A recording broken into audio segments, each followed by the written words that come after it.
wow, wow, wow, wow.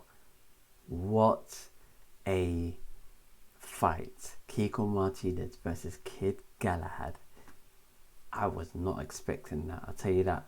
I was not expecting that. I was expecting Kid Galahad to sort of jab and move, keep him on a good distance, work out, use his good footwork and movement in and around the ring, maybe crack him a couple of times, maybe, unstable him a couple of times just to keep him off, and then get a points win. But boy oh boy, I did not expect that. Kiko Martinez came with different ideas, came with a different plan. And I'm going to talk about this actually, to be fair. Because Kid Galahad, bruv, this is giving me Dillian Whyte versus Povetkin vibes. Yeah, this is Dillian versus Povetkin part 2. But the difference is that this one was, wow, crazy. It was crazy. Because they're at a weight class at 126 pounds.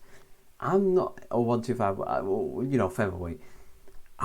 I'm not expecting these sort of knockouts, to be fair. But having, Kid Galahad was in so much control. He could also, hold on a minute, I just forgot. Like the video, subscribe to the channel if you haven't done it already. Please follow me across all my social media platforms. Links are in the description box below. Cheeky little plug. Instagram, search Off the Canvas boxing on either platforms, you're gonna find me. Cool. Anyway, Kid Galahad was dominating for the first 4 or 5 rounds of the fight or something like that. He was, he was doing his thing. No, to be fair, compared to this fight and Jazza Dickens' fight, I'm not really. There wasn't a big difference. To be fair, it was really dominant. Then he decided to be a little bit more complacent. Yeah, similar to how Dylan was complacent, chilling. Yeah, yeah. He's in. He tried to do things in second gear. Right, everything's all calm. Yeah, leaving himself a little bit more open than he was in the previous round. Yeah. Kiko Martinez came in, bang, straight, literally wobbled him. And I think he knocked him down, and really hurt him. Really knocked him down, really hurt him. Yeah. He got up, and Kid Galahad was out of it. But part of it, once he knocked him down, it was pretty much over. Kid Galahad was holding on for dear life, he was trying his best. But anyway, round closes. Yeah.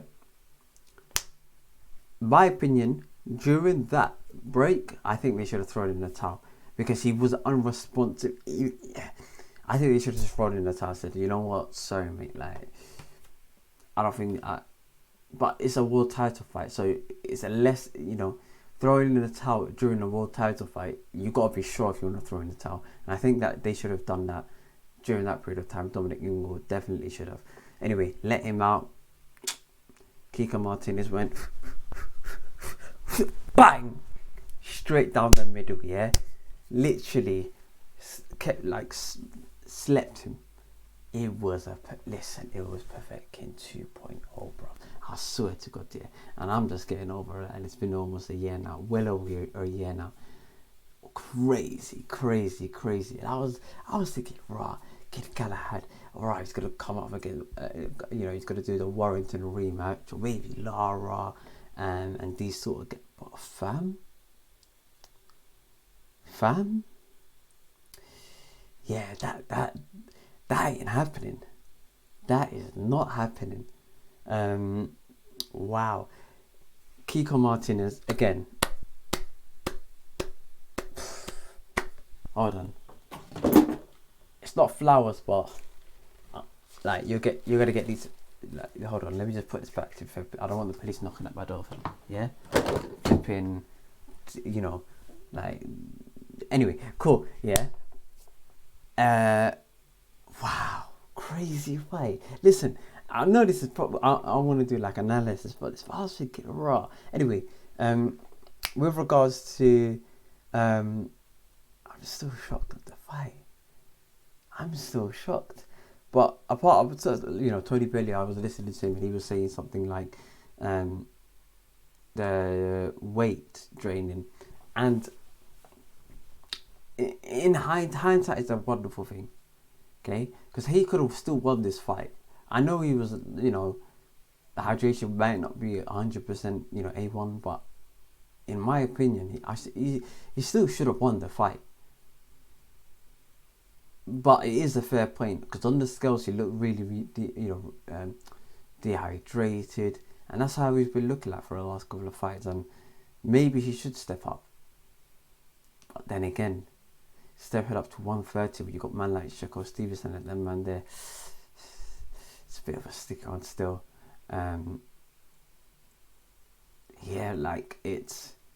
Maybe he should step up.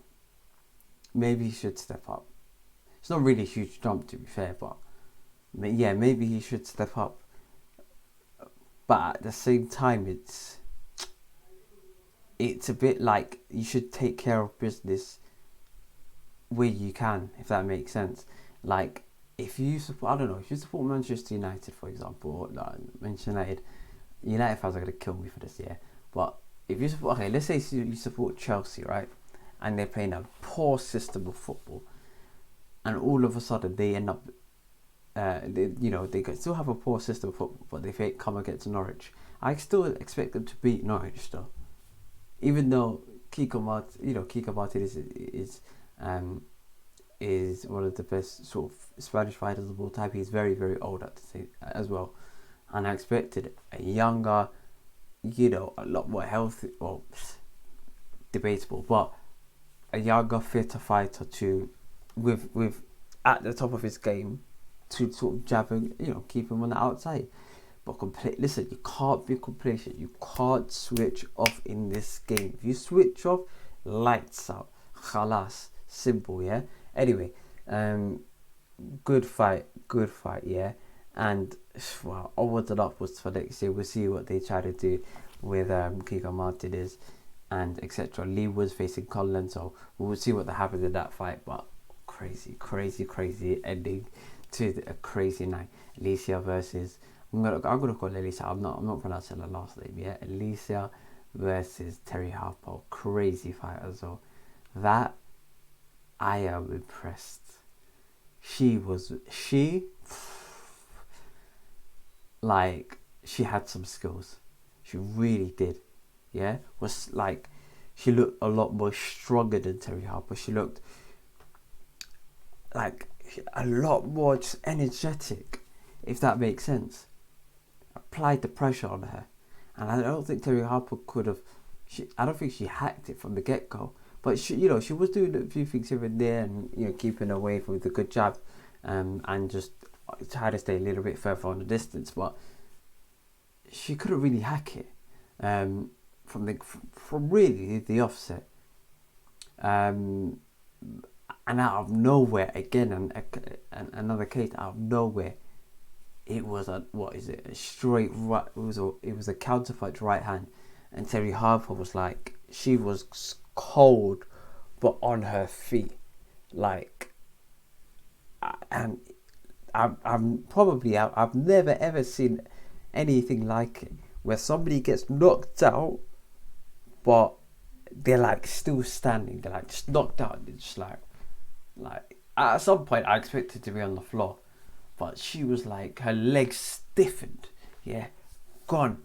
She was still there, like standing up, and I think it's because the referee did a great job as well. The referee jumped in between, and as Alicia tried to throw the second right hand, the referee kind of uses sort of his backhand just to sort of cushion it.